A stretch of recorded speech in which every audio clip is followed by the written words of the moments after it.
Hi, I have a lot of hours in both of these games. I've enjoyed my time playing both, and I think both games are fun in their own right. This video is not going to be why I think Forsaken is better than Pillar Chase 2, because that's not really an opinion I hold heavily. And it is purely just an opinion I hold because I just enjoy playing the game more. But just because I enjoy playing the game more doesn't mean it's particularly better. But I titled it that way because I know people really like to compare both games when both games are so fundamentally different despite sharing a lot of similarities. I mean, both games have a power roll, which have a limited time to kill survivors, in which survivors are meant to try outlive the timer and do objectives so they can reduce the timer and increase their chance of playing the role that killed survivors. Both games have a stamina system, characters that have passives and abilities, and maps that reference source materials that tie into the game's identity. And that's about all I can really think of at the moment. But yeah, both games are similar. Like I said though, both games are also fundamentally different. What I want to primarily talk about in this video is what I think about both games. Both are fun in their own right, and while I personally enjoy playing Forsaken more, that doesn't mean that everyone else should. Not only do both games have their own identity, but they also appeal to different types of players. So I'm going to be talking about that, and I'm probably also going to give critiques and praises to both. So let's start with the first game that I started playing. I have a lot of hours in this game, probably way more than the average person. And despite me not really playing it all that much anymore, I'm pretty proud of where it is now when I first started playing. Obviously not saying this is the first Roblox asymmetrical horror game to ever exist, but it is one of the first to inspire many others today. Why is that though? Why was this one of the first exceptions? Well, I think the answer simply lies behind the identity of the game. It's a unique identity, as no other game, from my knowledge, does what it tries to do when it comes to added content. There are many monsters in this game, some of which are original, but most are taken from sources such as creepypasta, indie horror games, and YouTube series. This game has allowed people to take joy in playing characters they know from such media that other games haven't really done before. I mean, I don't really know any other asymmetrical horror game that allows you to play Ao Oni, Jeff the Killer, and fucking Uncle Samsonite. I still love the fact that he was added to the game. Jalen made me remember that I actually knew of the character a long time ago and maybe catch up on the series. The game itself also has made me do some digging on characters I was interested in that I've never even heard of before, such as Coronation Day's Forest King or Vita Mimic from Vita Carnus, which is actually one of the best analog horror series I've seen in a while on YouTube. Being part of the community and seeing new monsters has genuinely been awesome, and I would assume that Blade is probably happy that he's gotten these sources more attention. It's pretty cool, and it's an identity of the game that I really fuck with. The gameplay loop is pretty simple and easy to grasp. You play as a survivor and running from the monster trying to kill you until it's your turn to play monster. Every monster feels like they have to play differently to win, and that's something I enjoyed learning with each monster. The abilities and maps being referenced to some of the monsters' origins is also pretty cool, and for the most part executed well in terms of visuals. And the gameplay itself, from the span of like almost a year, has improved a lot. This game is constantly trying to improve by occasionally going back to previous monsters and trying to rebalance or flat out rework them, by giving survivors more things to do, or even the most recent thing they're trying to add right now, which is survivor abilities. But that's where my issues with the game start coming up. Things like more interesting objectives and survivor abilities are made to combat a particular issue with the game. An issue with the game that's been present since the very beginning.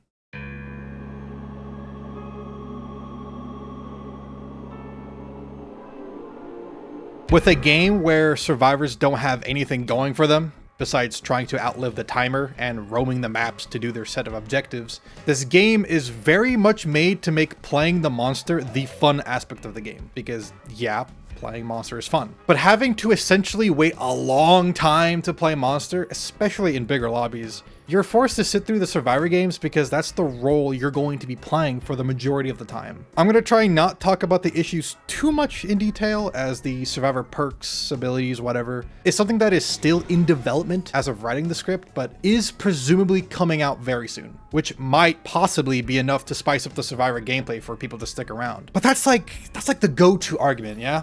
I feel like this is an opinion a lot of people have. It's just the survivor gameplay being boring and the solution should be to add classes or perks or whatever. I just don't think so. I don't really agree. There are some decisions made to the game that, while I can understand why it was done to a degree, I feel like it hurts the identity of the game to an extent. From minuscule things like making victory poses into something that could just be used in an emote, or stuff like adding survivor perks. I feel like there could have been a more ambitious take to amplify the game. I don't want the game to feel like it's changing. I want it to be more of itself. You can argue that survivor perks don't ruin the game's identity at all, but need I remind you that this game wasn't supposed to be anything more than survivors running away from monsters and monsters chasing them. Now, I'm not saying that the perks are going to ruin the game. That is a dumb argument to make, especially considering that we haven't really seen what the game is going to be like with them. What I'm trying to say is that I feel like there was a more interesting direction to take. Pillar Chase 2 has always felt like a casual party game, with a grind system and many monsters to play and improve as, that it brings people to play the game for long periods of time. However, I feel like the game could use more chaos, randomness. One of my favorite game modes in this game was the Fawadi-thon game mode, where it essentially spawned the monster as Fawadi,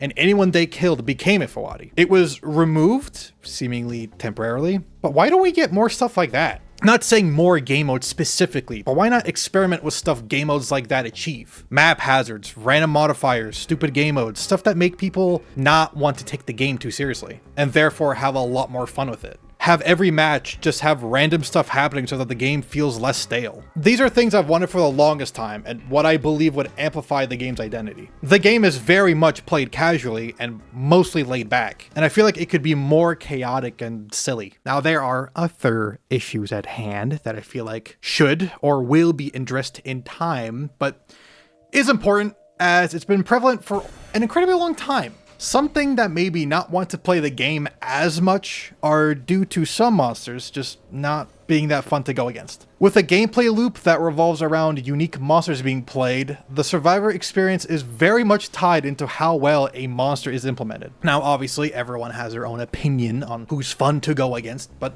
a lot of the newer monsters added to the game has maybe, well, I'll just be honest, not want to play this game that much. Monsters like Oni, MX, Fawadi, Whist, Valem, they're all very fun to play as and to go against in their own right. These three in particular have been some of the best releases I've seen in the game and where the peak of my interest were at its highest. However, the last 5 monsters added to the game, not including Valem, I don't really enjoy them.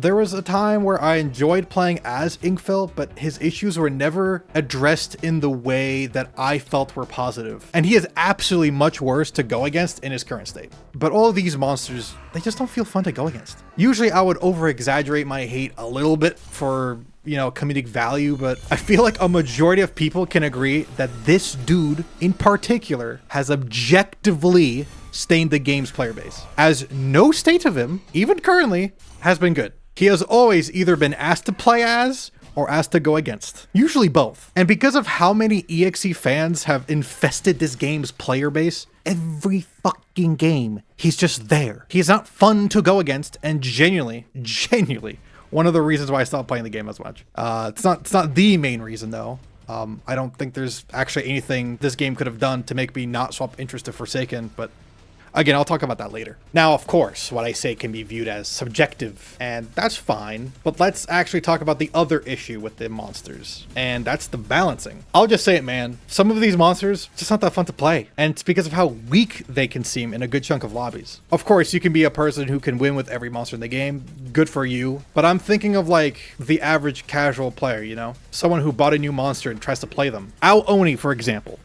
He struggles, man. You have to play him so efficiently, and it doesn't feel good to sneak up on somebody for them to do like a small little movement juke, and then you just can't commit to a chase to them because you're slower than them and they'll eventually outstamina you. I'm sure what the game eventually wants to achieve is a good balance across all monsters and have all of them feel threatening, but right now it just doesn't feel that way. Some monsters just feel too strong. Some monsters feel uncounterable to go against, but feel weak anyway because they can't kill fast. And some monsters feel like they can abuse poorly laid out maps too easily. I'm not going to talk about this too much, but some maps in the game feel absolutely horrid to play as. My World is probably my least favorite. Actually, no, I think Gobble Run might be. I don't know. My World has so much clutter and is absolutely dreadful to play as certain monsters like Baldi. Gobble Run is just an incredibly boring map. I mean, these maps look cool visually, and I like the ambient for them, but they just suck, man. Also, Gilgamesh is back. Oh my god, why? Why, dude? It's so bad. It even has objectives that require to hold the button longer than any objective in the game. One of my biggest issues with maps, and what I mean how certain monsters can just abuse them, is objective placement. Objectives being put in dead ends, especially in long rooms like Schoolhouse, is almost guaranteed death if you're going against a heavy punisher like Uncle Samsite Vapor, or a trapper like Inkfell. Some issues would probably be fixed by simply fixing the maps, or by fixing the monsters. Or maybe there's another solution. Maybe they can't be fixed. I don't know. All I know is that sometimes you're put into situations where you're guaranteed to die. And I would be okay with that if the game's identity kept going forward with how random, chaotic, or bullshit games can be by having other additions. But hey, look, it doesn't matter if I have these issues with the game. Some of these issues might not even matter to you, especially if you're new to the game and then just enjoying it. If you enjoy playing the game, that's good. The game should appeal to the more casual player, and I'm very much okay with that. The game is still fun for people, and when it comes to the argument of Forsaken versus Pillar Chase 2, I understand both viewpoints. It's not about what game is better objectively, it's about what game is better for you as a player. Okay, that's about everything I felt like ranting about Pillar Chase. Feel like there could have been more, but I think I talked about the main things I want to talk about. So let's talk about Forsaken! Yeah! Unlike Pillar Chase's unique identity, Forsaken is based around Roblox myths like Spooky John Doe or Jason. Jason's from Forsaken, by the way. Basically the creepypasta version of Roblox, alongside cool collabs from other Roblox media such as Cool Killer or the King from Combat Initiation. But yeah, this game's identity isn't the first for Roblox. There are many Roblox games that are also asymmetrical horror based off Roblox myths. However, there are a few things that make this game stand out. Firstly, it is easily the best and most ambitious out of every other one. It is very fleshed out, despite it still being a relatively new game, with a lot of content being planned for in the future. This game is very competently made, and that brings me to the first part I want to talk about. This game would not be as fun if it wasn't for the balancing. I know this is an opinion that many will disagree with, and by no means am I saying Forsaken is perfectly balanced. But compare this game to literally any similar game, and you realize that nothing comes even remotely close. There are indeed some matchups and some characters that need to be tweaked, some more than others. But this game is very well balanced, and it's something I feel like more people need to start praising. Most of the characters in this game, on both sides, are incredibly good and viable. You know a game is well balanced when people can't objectively decide which characters are the best. I've seen people rank every character in almost every spot, and it's clear to me that if this game was poorly balanced, this wouldn't be the case. Obviously, with time, people will catch on with what characters are the best, but for the most part, every character is incredibly viable, which is why this game works so well. I genuinely don't think I would have played this game that much if it wasn't for that factor. A well-balanced game allows diversity in having every character seen often. Admittingly though, stunners are seen the most in lobbies, but I mean, I can't blame people for choosing a character that actively engages with the killer. Speaking of stunners, let's talk about the classes in this game. There are 3 types of classes. You have the Sentinels that specialize in stunning the killer, supports to aid the team or to slow down the killer, and Survivalist, which, being completely honest, are kind of boring. I mean, N7 is actually kind of fun with their unique playstyle of throwing off the killer, but Noob is pretty boring in my opinion, which sucks because he's the starter character. A starter character where I guarantee at least 90% of people who played him thought that the Ghost Burger actually gave you invisibility. That's not to say that I think Noob is a bad character. I just don't think he's a great starter character. Went off topic, but survivors having abilities tied into their character allows for unique interactions and possible team coordination. Unlike Pillar Chase, where most monsters are actually slower than survivors and struggle to out-stamina them, the stamina system in Forsaken benefits the killer the most. And every killer in the game is faster than the survivors. This means that survivors are meant to utilize their abilities in order to survive or help their teammates survive. That's what makes Forsaken so fun. The base stats all benefit the killer. However, understandably, killers in Forsaken may seem less like the power roll, whereas Pillar Chase 2, Solaris can't do anything but run. That is a key element that separates both games, and neither element makes them better than the other. It's just the way the game is played, and it's up to you if you enjoy that factor more than the other. There's also a lot I can say about why I love this game, but a lot of it just comes down to personal preference in games. I enjoy the higher skill cap. I enjoy dealing with difficult matchups. I enjoy having to utilize my stamina and abilities to do well. I forgot to mention this, but the maps are also very well made for the most part. I mean, I do have some critique, I guess, but honestly, for how the game works and what killers have in their arsenal, almost every map is doable for all killers. I know one thing people might want me to talk about is the community of the game, and I'll just say this right now, I absolutely agree with you guys. I think the community is dog shit, or at least a good chunk of it. There's some absolute weirdos in the community, but I just don't really care to talk about it. This has nothing to do with the game itself, and I wish more people didn't view the game based around the awful side of the community. Forsaken is a good game. It's a great game, and I feel like people use that side of the community to shit on the game for free. There's also some other stuff like hitbox, but again, people are just fucking dumb and don't realize what latency is and how bad Roblox manages that. We know what you got hit by, okay, buddy? I do hope the game gets more updates soon, and I really hope the shit community, alongside old controversy, doesn't hold the weight for the development in the future. I really want to see this game succeed and overcome its struggles, but there is one thing this game will not overcome, and is truly, really, really sad. I make music. In fact, I think a lot of people know me just from that at this point.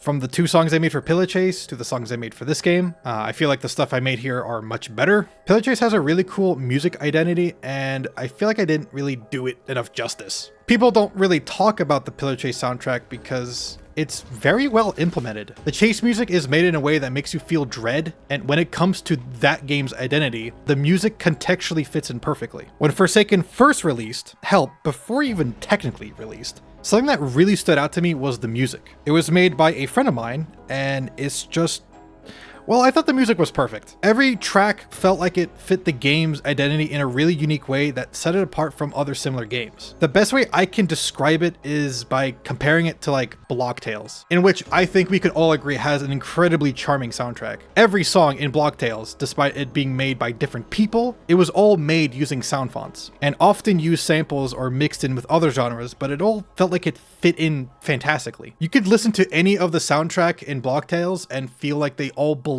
with each other. And that's something I love about that game. With Forsaken, I felt the same charm with Block Tales. Despite Forsaken having a much more hateful, evil, horror atmosphere to it, the music made for it sounded like it just belonged. I don't want to put any attention to any specific people, but I do want to talk about this because, well, I care about it. I care about it because it's an aspect that made me love the game in the first place. And while I'm going to stay for everything else the game has to offer, what brought me initially is no longer present. The game lost its music identity. You might disagree. You might say, oh, but I love the new music. Or the music clash gives it even more of a Roblox charm. Shit, you might even say, I don't even know what the old music sounded like. To keep it brief and vague to a degree, I think is best. Forsaken lost its first main music producer. They made almost every song in the game, a lot of which are still in, including a lot of the sound effects, and just a lot more than you think. Everything made by them is set to be replaced eventually, and as someone who knows a lot about what happened behind the scenes, this situation was very complicated. I know people will ask questions, but to respect all parties' privacy, I will not be talking about it, and I encourage anyone watching to also not ask. All you need to know is that they were removed from Forsaken and asked for their assets to be removed. Now, this isn't me trying to glaze the old music because I hate change or whatever. There are indeed new tracks in the game that objectively, in a sense, sound better. The new Cool Kid chase theme compared to the old one sounds 100% sounds better. Even the Mafioso chase theme sounds very, very good, but it's missing an element. Actually, it's missing a couple, but it's missing a key element.